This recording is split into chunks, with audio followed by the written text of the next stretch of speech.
The Supreme Ruler series has always had a rather simplistic peace resolution system to war. It's something that I have heard and expressed as needing or wanting to be expanded upon by the Supreme Ruler player base. Well, in Supreme Ruler 2030, in the current beta version, they have been expanding upon this with some new options. I've even gotten to talk with Chris, one of the dev team, and discuss a little bit how these options work and how they're weighed and whatnot. So today I got Narfi from my Supreme Ruler Ultimate series into Supreme Ruler 2030. We loaded up multiplayer, which does in fact work, and it seems to work nice and fine. And we decided to test out the new options as well as have me discuss what I learned from Chris in our call about these systems as well, including what's missing from them and the underlying mechanics of how they really work. If you want to see more content like this, check out the playlist in the cards at the top right or in the description below. Without any further ado, let's get to the live impressions. Alright, so testing the battle zones, I see what happened here. Over here we have the battle zone of Grand Rapids.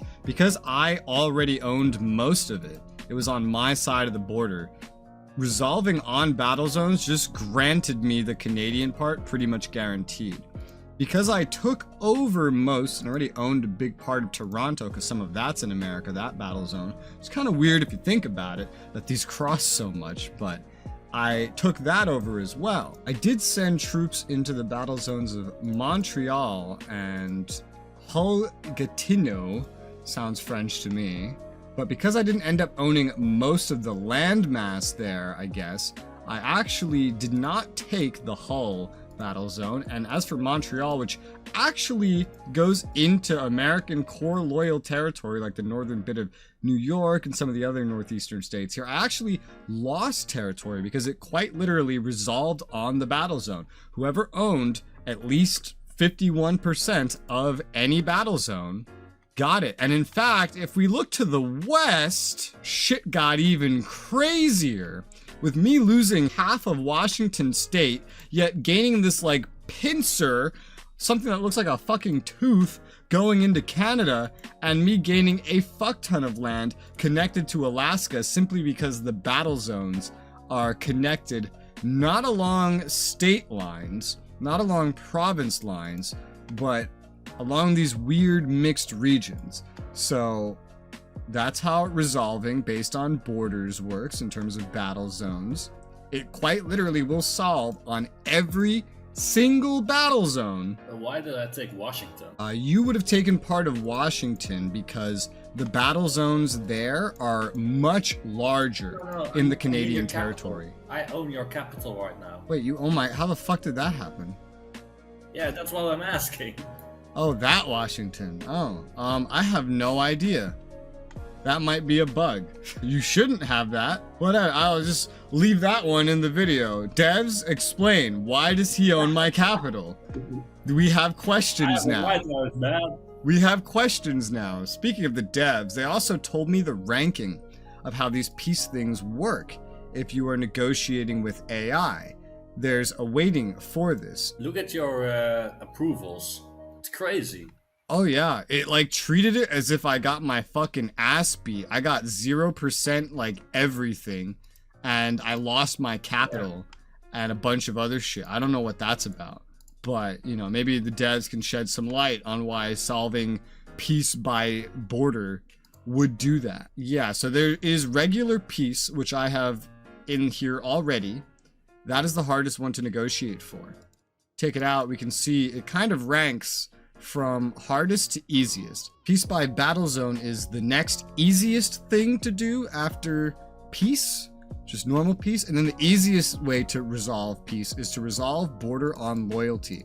So with the current map, let me just send you that, resolve border on loyalty, and we'll see what this does. Let me have the loyalty map over when this pops. Also, can I just say, I am so fucking disappointed that they went back to making Puerto Rico a colony. They had it normally just part of American territory when I got this beta test, and they have remade it into a colony, which is so fucking stupid. Federal territories are not colonies. Otherwise, Washington, D.C. should be a colony. Nothing changed. Maybe that doesn't do anything right now, but they have explained to me how it's supposed to work.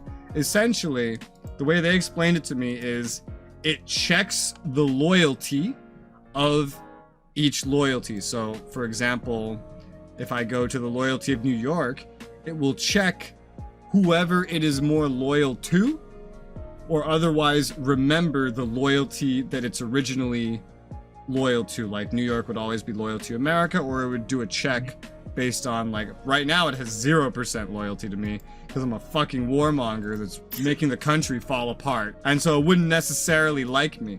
I'm curious if with that new system, if you have everything on 0%, will they all leave you then?